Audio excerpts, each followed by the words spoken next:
horse drifted alarmingly in the betting, was, fancied in the morning, continued to drift. It was late on the exchanges to lose. It was something you'd see in a Dick Francis novel, Charles Buttons. The ground is soft. It's heavy. It's soft on times. It's heavy. Okay.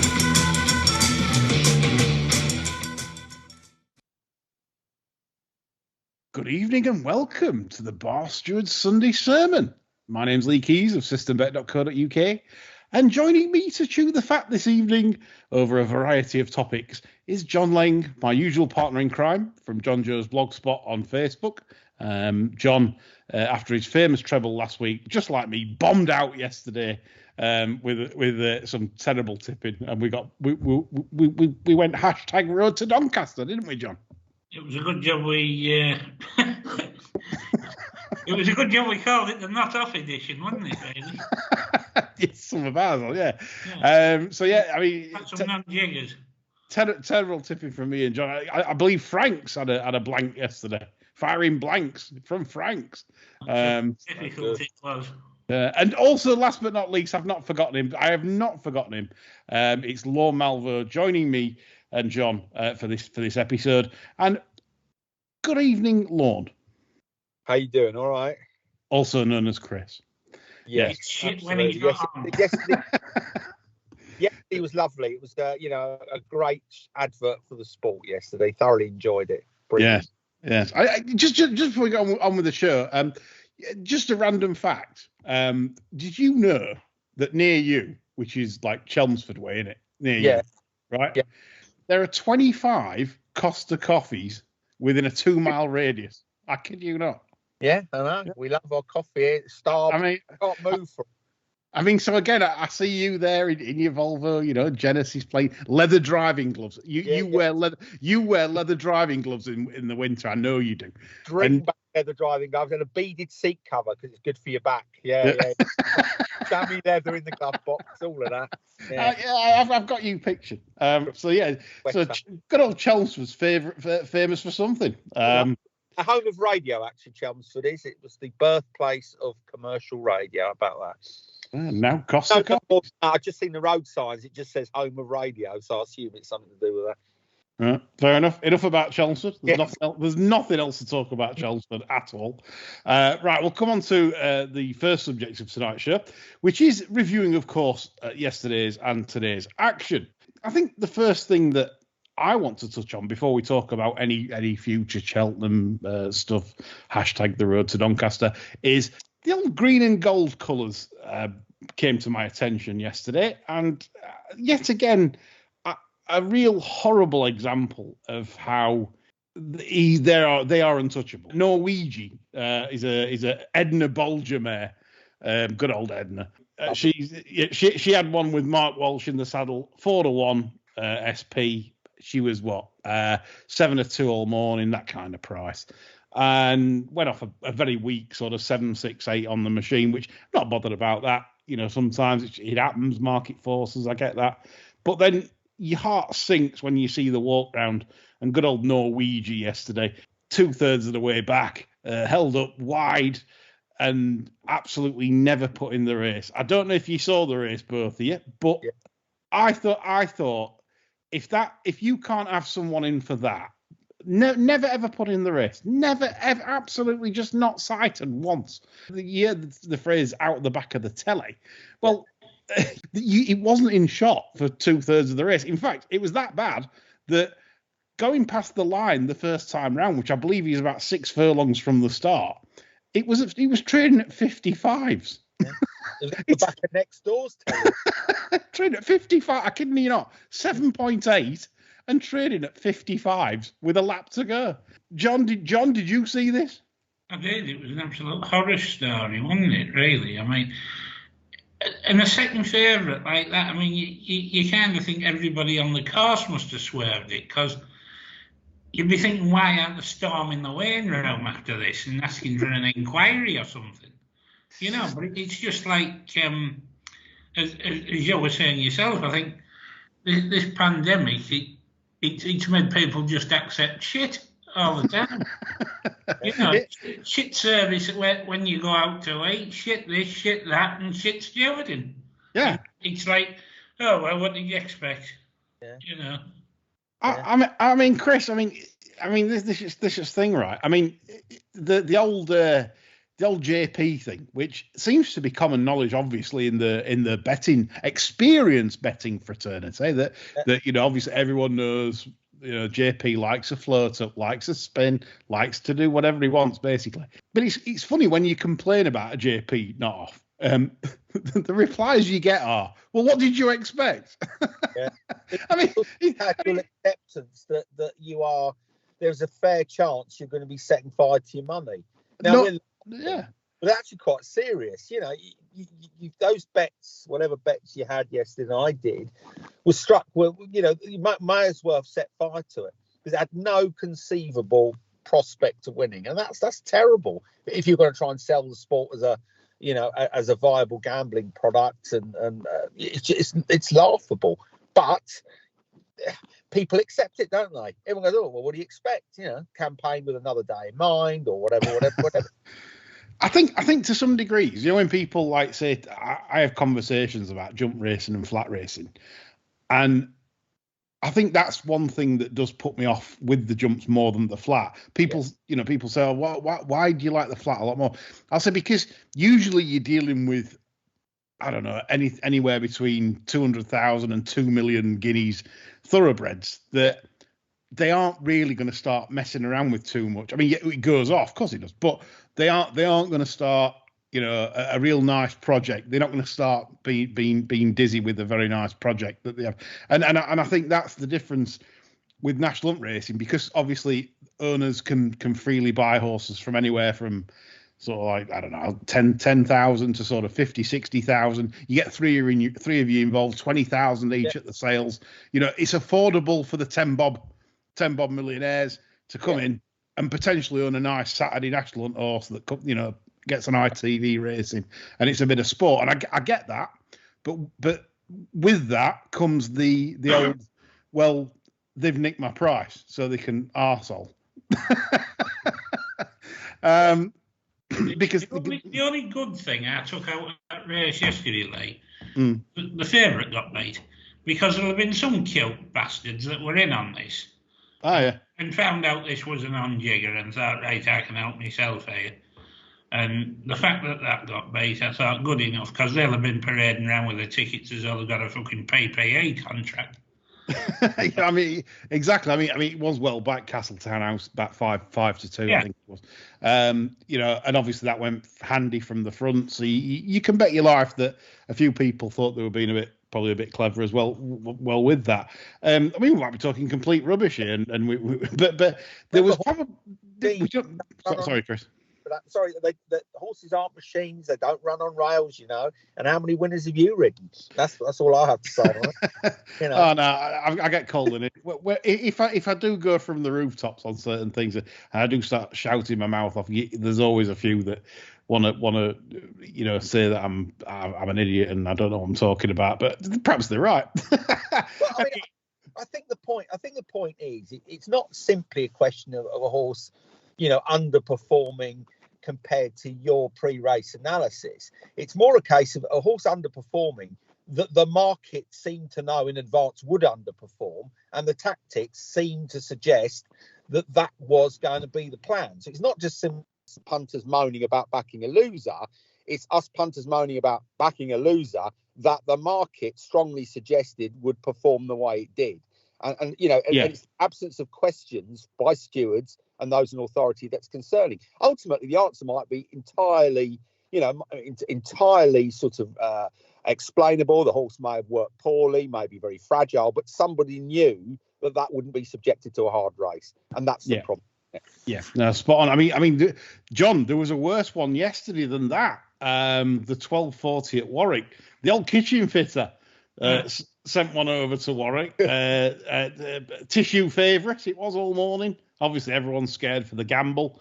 It was a last time out winner of a handicap hurdle at Fairy House, and basically, did it well. Was up in the weights, and it came to Warwick as a fancied horse, except it it wasn't fancied come off time because it was a massive price on Betfair. Got the old chicken wings throughout. The thing is, I'm quite shocked because young Kevin Brogan, a good conditional. Why do you want to get involved in stopping him for Ronan? I mean, he just doesn't. I don't get it. It just. I mean, again, it's another sign of a bad sign of the game. I mean, like the Wild West, 25 minutes, you've got two horses really that basically, if you two fancied horses, 11-4 that opened on track, Petrolhead, ended up 5-1. That's two horses any punter in any betting shop in the land could have backed, and it is aching to fraud. It literally, that's what it is. It literally, there's a saying, if you can't win, you can't lose. Well, that's the point I'm making, that these Irish fellas, they're just basically turning up and making it like the Wild West. John, do you agree? Yes, I see. You said that the horse made a noise yesterday. A respiratory noise, that is, because I thought it must have been farting Alman the way it drifted.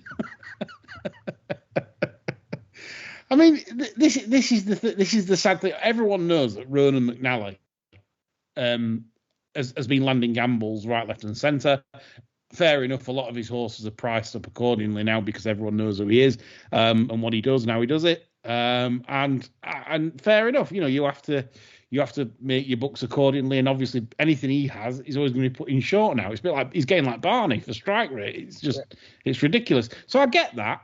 But then what's good for racing is when you just decide to turn up and just have a blatant spin. It's just it's all right, lads. I'm having a nice float up. Is that all right? It's mad when you're trying to sell a product to the general public. I mean, I suppose there'd be no pushback because the general public, occasional punters necessarily wouldn't know what's going on anyway. But for those who do follow the sport, know exactly what appears to be going on, and no care really, do they?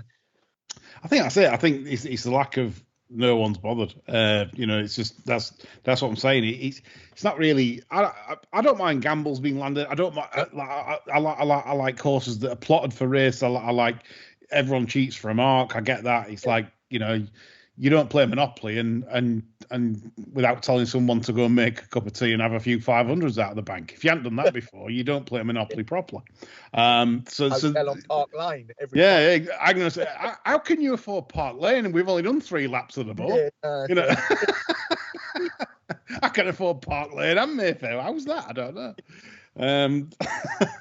But it's this for me is where I think the game could be cleaned up with some quality centralised stewarding, John. Do you agree? I keep clamouring out for centralised stewarding, and I think this could be a big thing for racing if we went that way. Professional stewards constantly watching different angles in a studio like VAR every race, and then having them in like professional judges and stuff like none of these old jockey friends. Get professional people in and get the sport run properly, John. What do you think? Well, the game's being policed by gibbering idiots at the minute, isn't it? It is, yes. That's the problem, I mean, you could have had somebody yesterday looking into them that's followed racing for 5 minutes. In all fairness, I mean, how much do you need to know to know that JP horse was either carrying a serious problem or just wasn't busy? But it was a second favourite. It ran deplorably. Yeah. Now, what are the stewards doing if they're not asking a question? And as far as I can gather, there wasn't a question asked about either of those two you mentioned. And that is stewards not doing any kind of job, not just their job. They're not doing anything. They're not doing racing any service either. Yeah. No. And the market told you or strongly suggested that would be the case. And my point is, it's not punters moaning, that wasn't ridden properly and I've done my money. It's that the market told you what to expect. Now, we know all the usual crap. Drifters win, blah, blah, blah. But when you get a combination of a fancied horse underperforming, allied with tactics that are unusual, and a pre-race market drift, that's enough to ask a question, surely. It doesn't have to be skullduggery, but somebody somewhere knew that horse was likely to perform in the way it did. And that's the question you got to ask: who were they and why? Yeah, well, I mean, Betfair does have the has the account details. Yeah. I'm amazed at some of these like big drifts that there's nothing more made of it. Like it must be connected people. It must be, has to be. The point that the chap that heads up, who's kind enough to reply to us, that heads up the integrity aspect of monitoring betting patterns. His point was that, look, all of these drifters that you're talking, we know about and we do look into. Now I dare say that absolutely is the case, but the problem is, yes, they are unable for legal reasons to tell the general public. Yeah, fine, we get all that, but nothing seems to happen.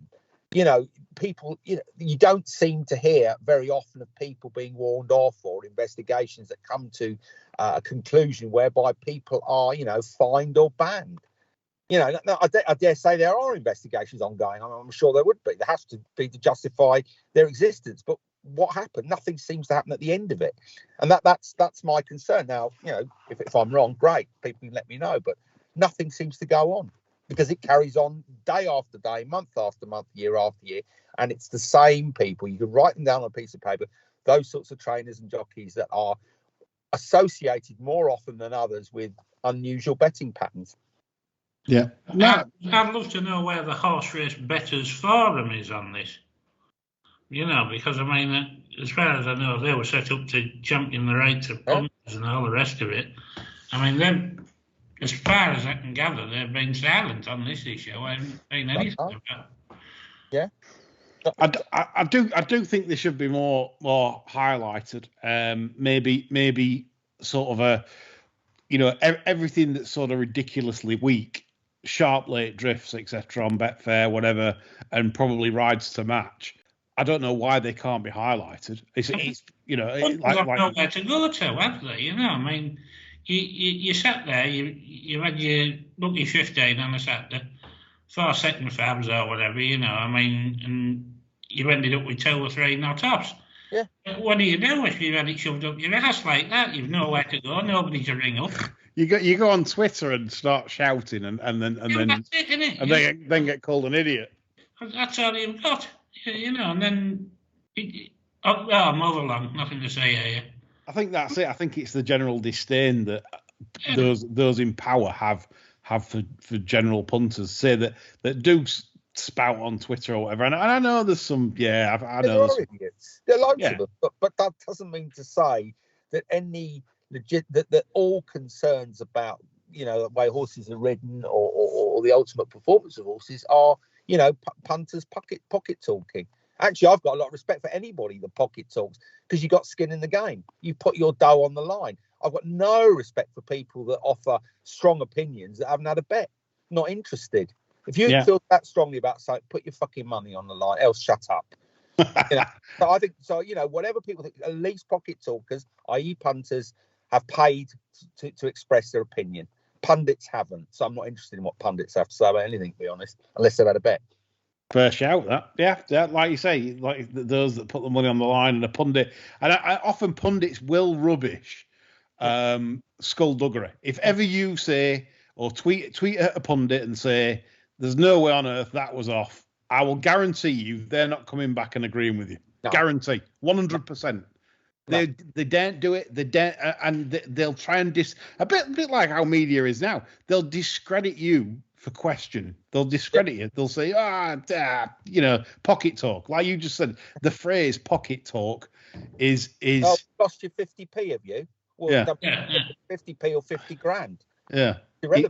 That's a good point. Right, we're going to move on to the proper racing now, not the kitchen fitter and the green and gold. We shall talk about horses yesterday and today that might have some part to play on the road to Doncaster. I looked at a few yesterday. I kept my eyes on the Potemps to see if there was anything there. The only thing I would say on that Potemps at Warwick, I did notice that the Gordon Elliott horse, sometimes I have paddock notes, it was as big as a bull. Absolutely. I know they carry condition when they get older and stuff, but this seemed to be pregnant. It was definitely not fit. It wasn't straight. It wasn't any shape or form ready to win or do the business. So I thought that was interesting that it did manage to come forth. I know it's 10, but I wouldn't just say that's a forlorn hope if they go for the festival again, because it still showed it can mix it fat as butter. Elsewhere, I did like Rioja at Kempton. I know it's an obvious one. It's a blogger type but I just like the horse because he gives you plenty, he finds plenty, and I think there's a lot more to come from Rioja, whichever way they go. I don't think we saw any festival winners at Kempton. I thought the Lanzarote was slowly run. That's why the front end held up. Cobbler's Dream and Highway 102 was on the front end. It was slowly run. Nothing could get into that. So I think mentions basically for horses like Don Levant of Evan Williams and Isabel Williams that was ridden from behind and up for parole are probably worth a mention. That they didn't really get the run of the race they'd have preferred in the Lanzarote. And finally, on to today, I thought that Bob Ollinger impressed me immensely. Obviously, he did that off a slow pace and did it well. And Dysart Dynamo won in a very fast time at Punchestown on the Billy Idol.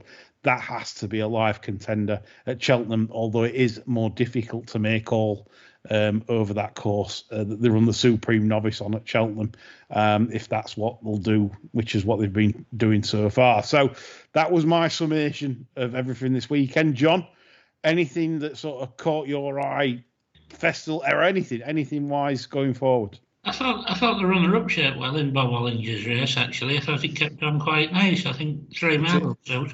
Yeah, it did. I mean, I think obviously, it's obvious to say that the two very useful animals. That'd be Capodanno.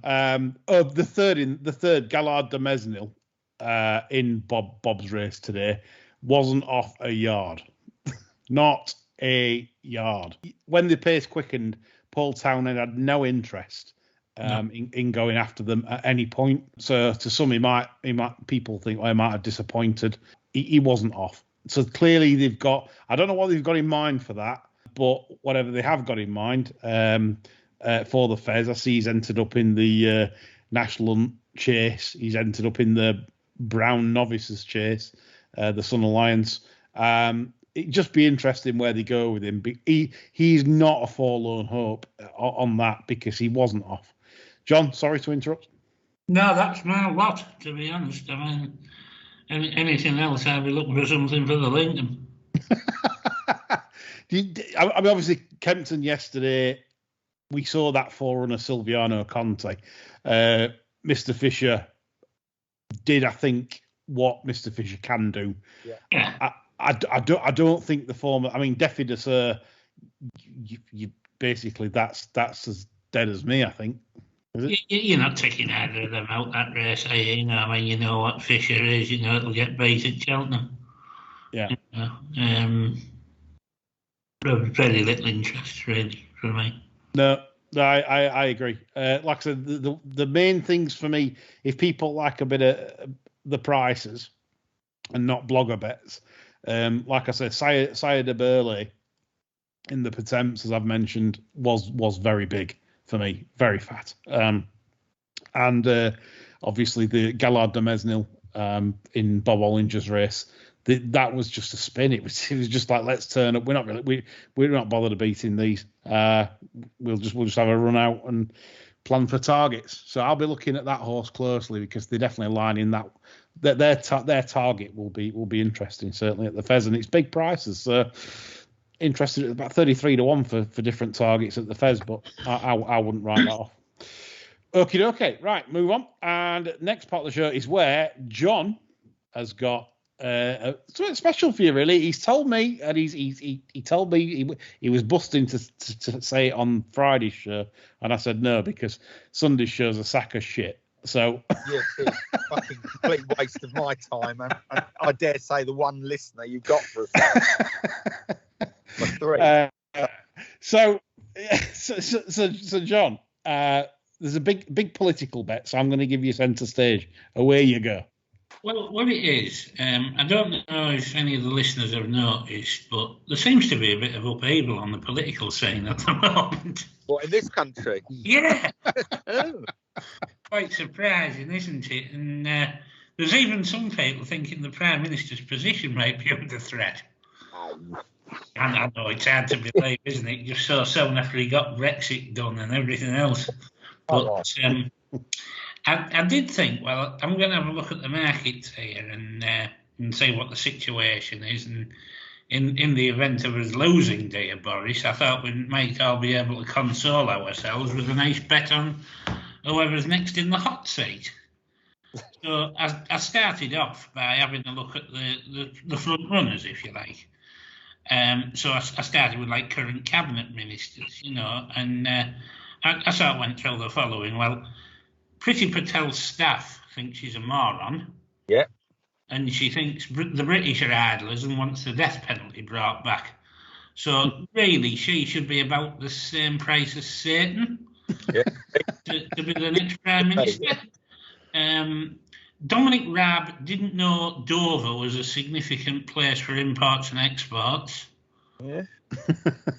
All that Sunak has done since he was in post, apart from get permission to have a swimming pool put in at his own place, is offer more austerity and tax cuts for the likes of Musk and Branson. Yeah. Liz Truss didn't know that there was no social houses built in the last Parliament when she was asked about the subject. The great Nadine Zahawi, who was never missed a chance to tell us how brilliant he was at getting all these vaccines rolled out. He actually thought heating his stable should be covered in expenses, and his wife started a PPE business when the pandemic kicked in. Yeah. Hancock put a ring fence round care homes and then sent infected people back in them to kill the elderly, and gave billions to his mates in contracts when he hadn't quite received billions from the Gosdens, it was something close. Rees-Mogg finds the growth in food banks uplifting and thinks rape victims should be forced to have babies if they become pregnant. Yeah. Grant Schnaps is so bent he had to change his name to Michael Green and then back again. Gavin Williamson oversaw Farrago's education secretary with the failed algorithm for A-level results, which was eventually scrapped. Yeah. Now, the common denominator here for all these front runners is that they were all picked for high office by the albino Weeble. Yeah. Well, there's somebody who is a Foreign Office minister at the moment, and he's currently around about the 33s mark to be the next leader of the Tory party, and he's in the safest of safe seats. He chairs the Foreign Affairs Committee, a proper safe pair of hands. He's kept his head down with all this shit going on. He's a good media performer, doesn't offend many people. He's the son of a High Court judge and Knight of the Realm, so he's from the right background for this lot. He holds a Forces Commission, and rather like Cameron, a rapid riser from the right background, with much better credentials and substance than Cameron, I would say. Yeah. Now, some of these front runners as well in the betting will pair up. Sunak and Javid, both from finance, they'll try and run as a drain ticket. Truss and Raab will probably get together, because together they'll probably just make up into one whole imbecile. Yeah. And Patel won't even get nominated.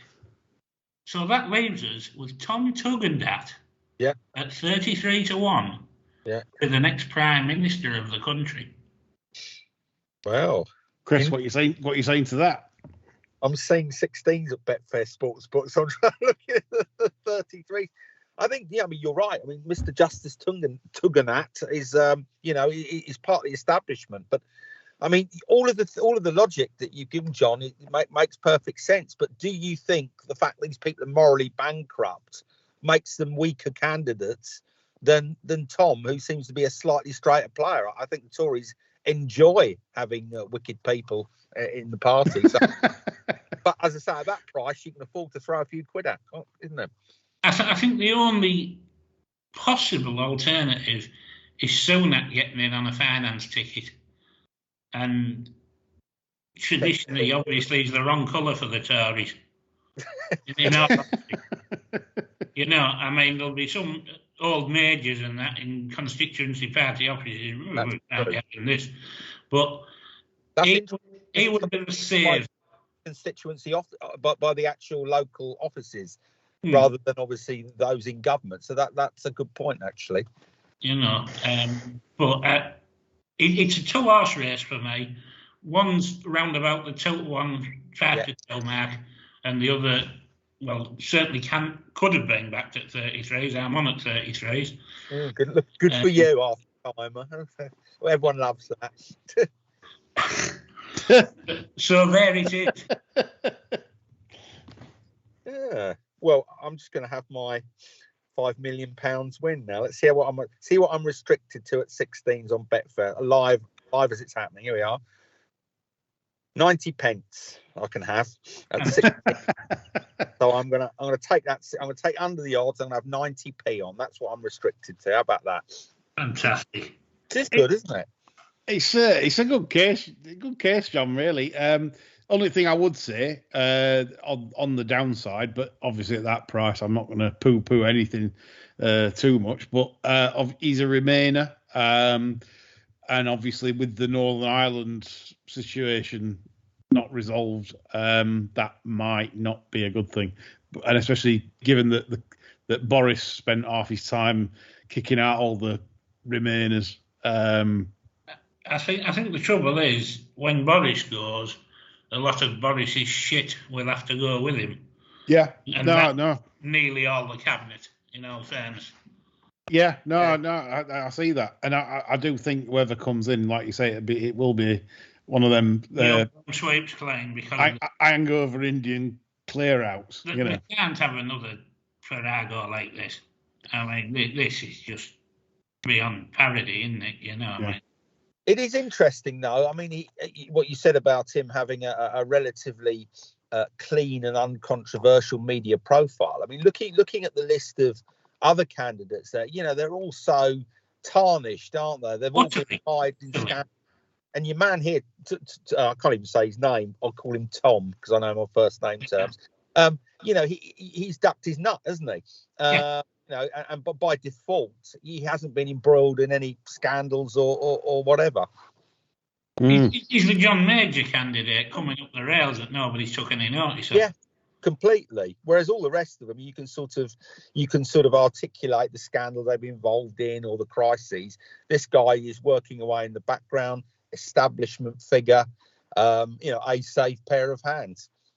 Because I think the Tory party are probably getting to the point now where they took a chance, as did the country, on, a cavalier, swashbuckling bloke like Boris Johnson, on the belief that, he can never be that shit. It's all got to be an act. So let's roll the dice. But they've come to the conclusion that he is actually shit. So I think they probably want to go back to a safe pair of hands now as an antidote to Boris and clear out all of the Boris supporters as well at the same time.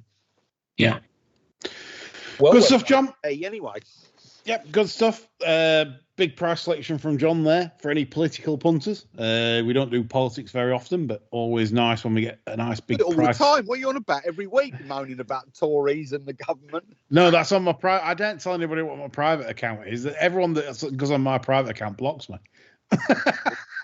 Or mutes me, and that's it. So no. But yeah, I've all my Jura. Oh, sorry, I've given the game away. We'll reign for 1,000 years. Yeah. No one wants to know my personal account on Twitter. Right, we'll move on. Back to racing, and it's a subject close to my heart because I don't think in the time I've been in racing, I've seen punting look like it is at the moment. To say I'm in shock is an understatement, in that I see people now that I deal with myself and people that get bets on for me using, obviously people have to get on by hook or crook. They have to open up accounts via burner phones, etc. I bet offshore because obviously you can't get on. But that aside, I can't believe what's happening with the bookmaking fraternity and this single customer view affordability checks. It really is extremely worrying. I keep stressing this on a few pods we've done in the past, and I don't want to sound like a broken record, but I can't stress how bad this is for the game. It's the biggest threat the sport has ever faced, and the sad thing is, we might have to hit rock bottom before we bounce back, because the way it's going, single customer view, which is basically, in layman's terms, where you will have to prove evidence that you can basically afford, to do the job, and you have to produce documentation when required to obviously get a bet on the sport you love. Now, this is a problem, a massive problem going forwards, and I want to hear you two's thoughts on it, just for an outline, and we can take this debate various places if you like. But I'd like to hear your thoughts on what's happening with the bookmaking world at the moment, because all I can see is they are wanting to take this sport down, and I don't know why. I can't work it out. I'm trying to work out what the end game is, and I just wondered if you two could shed any light on what the end game is for them.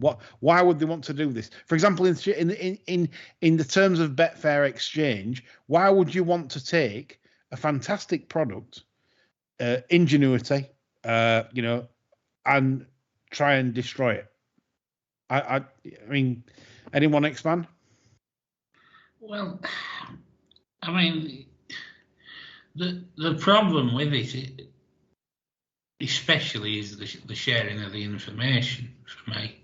I mean, you literally can't go from firm to firm if this is the case. I mean, I've sort of worked my way through quite a few firms over the years. I mean, all that would have been done in a matter of 6 months under the proposed regime, really. Which, I mean, then you're basically out the game as regards anything online. And I mean, basically we're all going to be like Nick Davis, getting in the invalid carriage and going around all the shops. Yeah. You see, I mean, I come from the same perspective, but no one is suggesting or has ever suggested that bookmakers should lay everyone to whatever stake they want, because bookmakers are in the game of making money, right? And they have to manage risk. So I get that. I get that it's not a bottomless pit. But what's happened over the last sort of 5 to 10 years, actually, is that accountants have taken over the running of the big, what was the high street. I don't think we've got a high street anymore, but Tom will bring all that back when he gets in power. But for now, we have no real kind of solid sort of high street presences anymore. What's happened is that in the last 10 years, the risk managers and the accountants have taken over bookmakers, and they've just gone mad, and they are restricting and closing down people that really have no business being closed down. If you look at Twitter, the fact that virtually everybody that takes a reasonably serious interest in betting is restricted online. Now, you can't tell me that every single punter on Twitter is clued up. They're not. And I've, with no evidence to back it up, but my gut feeling is that if you were to unrestrict or de-restrict 95% of those punters, you would quickly turn those into profitable accounts from a bookmaker's perspective. But what they've done is they've applied such sort of, draconian risk management algorithms that virtually everyone's restricted, other than, if you remember the few years ago, the Ladbrokes adverts of all the lads sitting on the sofa, all pissed up, rolling joints, having bets on TV. That's the sort of punter they want. They want the sort of people betting the next corner. Ray Winston saying, who do you think is going to get the next header? That's the sort of punter they want. But they are a very limited pool of people. Eventually you will have captured that market. And if they're only betting in fivers and tenors, where's the profit going to come from? And that's what I don't get. And all of the new regulatory changes, and I've said it time and time again, that gambling is a new tobacco. Bookmakers are using this to weed out potentially unprofitable accounts by applying these draconian measures. I can only see it going down the pan, to be honest with you, because I certainly wouldn't, play the game, because it's not my living, but I wouldn't play the game of providing, mortgage deeds and records, etc., to justify how I can afford to have 30 quid on something. Fuck them. I'd either go offshore or walk down to the high street if there's still a bookmaker there, or perhaps not bet at all. Well, I mean, the irony is, I've already done that once, and I've had a bad week this week, and I've had to deposit some cash again into Betfair Exchange, and I've got the dreaded email. We want to speak to you, and it literally is one. I'm not going to tell amounts, but it's one sizable deposit, and they want to speak to me now. Why? What? I'm a long-term account. But again, I think this is all irrelevant. I'm trying to look beyond this, because this is clearly idiocy, if you like.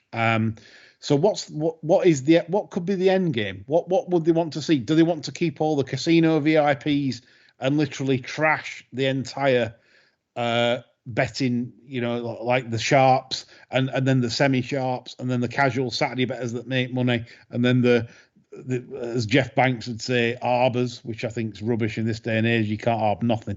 But I don't think there is. But that's the terrifying thing, is I don't think there is a grand plan. I think they're just running away with this new way of working. I don't think there is a plan, and I think they'll wake up one day and say, "Fucking hell, we got no punters left. What are we going to do?" Well, you kick them all out and they're all offshore. So I don't think there is a grand plan. I don't think there is a strategy or a long-term vision. Again, using real life anecdotes here. Myself, obviously, I'm going to get a call tomorrow, I think, from Betfair again, discussing my depositing action, and a successful punter, and full time, and then my wife, who obviously we used their account to get up to premium until we had to pay a premium charge, and then sack that off. They've sent her a free £100 exchange bet to come back on the exchange. Now, we've missed you. Yeah, all those emails. I mean, I find that astonishing.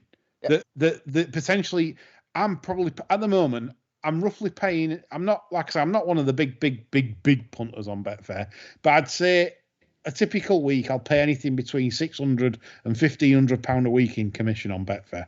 Yeah. Now, why then do you want, as a business model? Why did they want rid of that? I don't get it. No, and that's why I don't think they've thought it through. I really don't.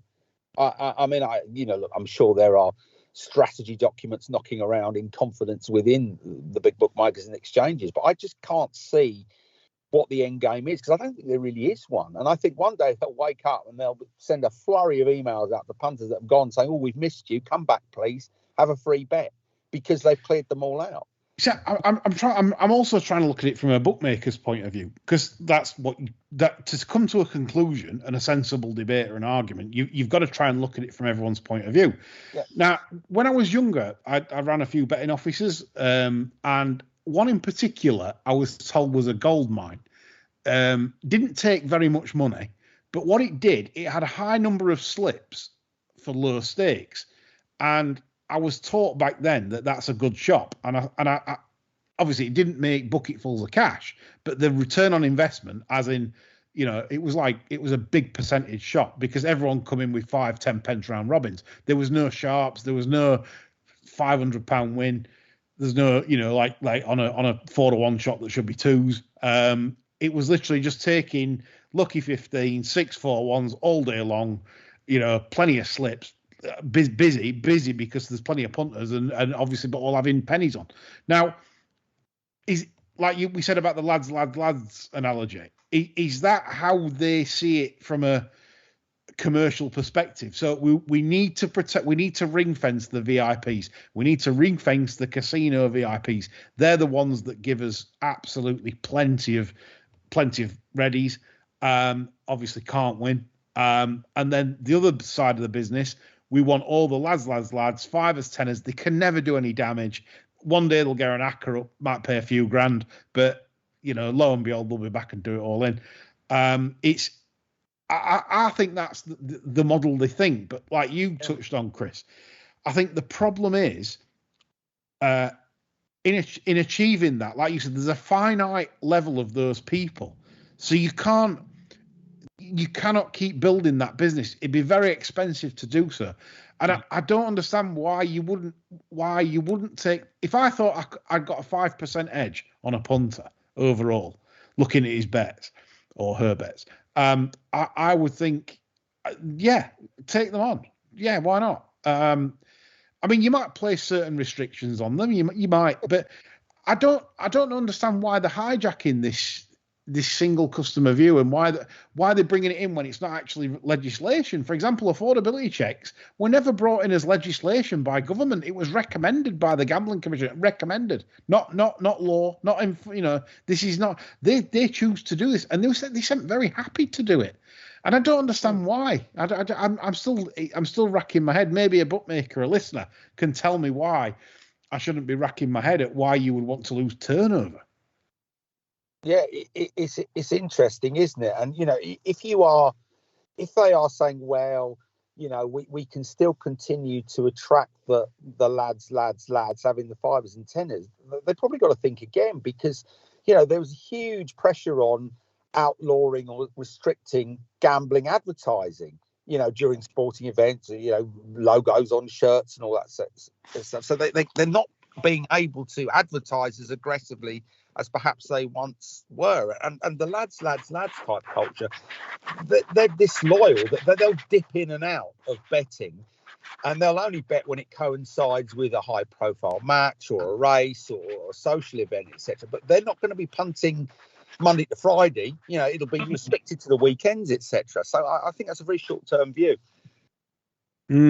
John, I mean, you know yourself. I mean, what funding implications this will have for the sport.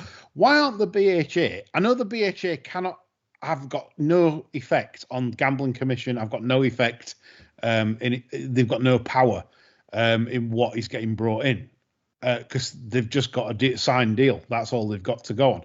But why aren't the BHA, right at this moment in time, quaking in the boots, petrified as to what's going to happen? Why aren't they lobbying MPs that can get at this gambling minister that is basically sending us all into restriction levels that the sport has never seen? Because we've got yet another person in charge of the BHA that's nothing more than a careerist and isn't looking anything like a long-term funding of the sport. When she came into post, there was no mention of how the sport's funded, how they intended to promote the way the sport's funded. It was all about getting people through the turnstiles, and that's all it will ever be from this particular person. She's got absolutely no idea about the sport. And I think we're in for terrible times with this idiot in charge. Yeah, I do think we're gonna. This is what I've foreseen. That I think we're gonna have to. Everyone's gonna have to hit rock bottom, where everyone's gonna have to search for ways of getting on, maybe offshore, underground, wherever, how you do it, whatever. And I think that's. But then we'll bounce back, because this is how it works. It goes terrible. The books realise they can't carry on like this, because if there's no one betting. I mean, the likes of Ben Keith. There was a poll on Twitter the other day by Simon Knott, and he was saying that how many punters would send in the details, the bank statements, their investments, the P60s, etc., just to have a bet. And the poll come back at something just like 10%. Only 10% of punters would be willing to do this. Ben said, "Oh no, you all will." I mean, is this delusion? Because I put it this way, I would seek other ways of doing it, and I know a lot of people that couldn't be bothered to do all this just to have a tenner on the King George. People that's working won't. If they get back ill, that'll be it for them. Yeah. And that's the tragedy of it, really. And these people that's in charge of the sport can't say that. Those that want to bet, they'll all be betting with these pikey firms that will send a young lad in a Corsa through your front door if you're my G. Yeah. Yeah. It's this thing. I mean, I'm already doing, to an extent, I'm doing that now. I mean, I get on in alternative sources and you get paid very slowly. You can't just demand that I want all my money now. It ain't coming. It's how it is. This is where we're at. If I want to bet at 10 o'clock in the morning, to a reasonable stake, then what do I do? There's nothing else. Bet Connect, maybe. I mean, there's a question from Philbo Bagshot that says about basically, can you tell us where to go when you've had all your accounts closed? Well, there's no real tell you where to go. Probably try things like MacBet online. If you go on Twitter, they've got a Twitter account that they're reputable.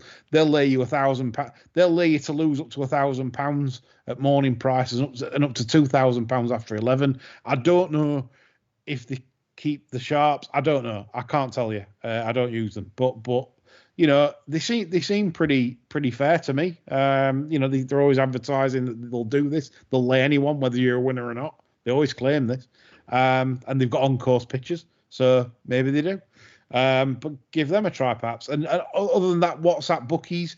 I use someone that I can get on with, and he either gets me on these ghost accounts.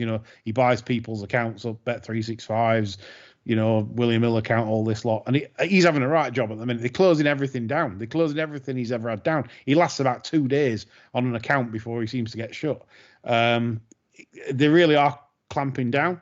So the game's going to change, and we have to be ready for that as punters to embrace it, because it's not. You're all going to suffer. You're all going to. Don't think it don't affect me. I can get on now. It won't. You won't. Eventually, you'll be squeezed out. Like they'll make their way down the order, like the batting order, and that's it. And you'll end up having to, until a product comes along again, like Betfair did in 2000 and whatever. One was it Flutter 2000 ish, comes along and then takes the game to another level again. Look at America. America's opening up to betting. States that have banned betting in America for years are now open to betting, and William Hill have got big investments over there. You can bet your life it will bounce back here. For some reason, like you've seen throughout this pandemic, we are going through a period of control, and people want to control other people's lives. And that's, what I can go to Asda now and buy 8 litres of gin. No one's going to say anything, and I can sit here until that Tuesday. It'll take me to sup it, and no one's going to say anything. That puts more of a strain on the NHS. I'm more likely to die. But yeah, if you gamble, beyond your means, that's terrible, and that shouldn't be allowed. We've gone down a very strange path with this. There's a lot of lobbyists involved, paid lobbyists that are doing very well out of this, including certain MPs. And I think the BHA could do a lot more for the sport by lobbying other MPs that have more influence, and can get involved with this, because this will affect the treasury. If there's less turnover, there's got to be less. It's that simple. Turnover equals cash. It's cash for the treasury. But sadly, that's not going to be the case. We're going to be left with bookmakers that are very happy with their clientele, because like your Jeff Banks of this world, that wouldn't pay out on that ground bet. We had him on last week's show. He's happy as Larry. He's got his casino clients. He's got his losers. He's got his people that are just backing on shows and just doing it in right, left, and centre. They've tidied all their accounts up for the shareholders. Bit of bubbly for the shareholders, and that's how it is. That's we've got to take that as punters. We've sleptwalked into it. No one's prepared to put the neck above the parapet and fight it, and I think that's where we're at with that. But it's been a fascinating discussion, gents. And if you've got any input on that, please let me know. We're back on Friday with the normal tipping show where we give you a load of crap. And back on that show will be me, John, Adam Norman, to bring sense to idiots. He's back on Friday. And Andy Richmond also will be joining us on Friday. And if Catherine Fry wants to join us, then me or John will probably take a side step out of there.